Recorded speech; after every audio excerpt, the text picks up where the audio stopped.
So most of these here are military buttons. So this one here is what we call an anodized, a brass anodized. This is just a small sample of the button selection held at one of the oldest military tailors in the UK. Here, we've got them in 30 line and 40 line.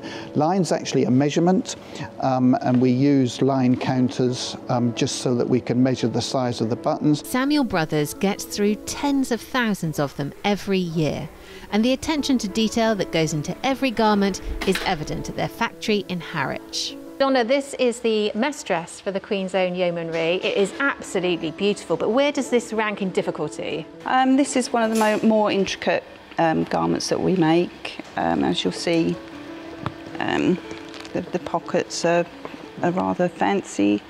Everything has to be measured and boxed. You know, everything's done in boxes. So all of this is done by hand? Everything's done by hand on one length of thread, one length of braid. How long does it take, I mean, just to do that bit? That probably takes about an hour to do that that pocket. And the whole uniform, how long does this take? The whole uniform takes about 12 hours for the jacket and the waistcoat, but the waistcoat is the more time-consuming. The team of 15 highly skilled staff make around 2,000 uniforms a year, and that takes thousands of metres of material. Here, I mean, you've got variety of cloth from overcoating. You'll recognise these in winter order for the household division. It's an athol grey coating. Here you've got some doeskin, which we make mess dress, different colours for different regiments. But this is all British cloth, and I'm really proud to support UK mills. What sort of cost are we looking at for material like this? I mean, anything from sort of £27 a metre up to 90. I mean, some of our cloths, the cashmeres, you know, can be £300–400 a metre. So if you need 4.5 metres for a coat, you know, that's an awful lot of money. So you can understand why guys are a little bit nervous when they start cutting. So there's a saying, you know, measure twice, cut once.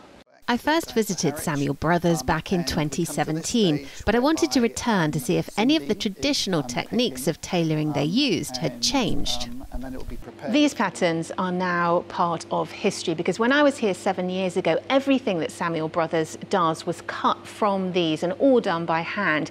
But 4 years ago, a new piece of kit meant these are consigned to the history books. Samuel Brothers invested in a pattern cutter machine, and that has reduced the time it takes them to cut a garment from 40 to 6 minutes. I think as a business that's approaching 200 years old, you know, we need to be adaptable and we need to progress. So we've bought and invested in some equipment that will secure some of our IP, and also, you know, we're utilising the next generation of makers in becoming, you know, more technologically advanced, which is all exciting. You know, for people like me, perhaps I'm a little bit behind the curve, but we have to move, we have to adapt. If we're to continue and survive, really, we need to keep up. From cutting most probably 4 garments by hand a day, from start to finish, we're able to cut about 25 garments in a day. Samuel Brothers might have taken a step forward with the new machine, but there is still a real sense of history here.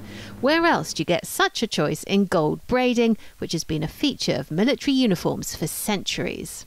They've got everything here, from Royal Navy cuff curls, here's some thistle braid, and this one here is an oak leaf. This wide one would go down the side of a trouser, but you always have to make sure that it's the right way up. Similarly here, this beautiful one is a rose, and that would go down the edge of a jacket. And that gold braiding could be seen in abundance on the troops heading into London for the King's coronation. Many of these uniforms would have come through the Samuel Brothers factory. Claire Sadler, Forces News, Harwich. Thanks for watching. For more from Forces News, like and subscribe to our channel.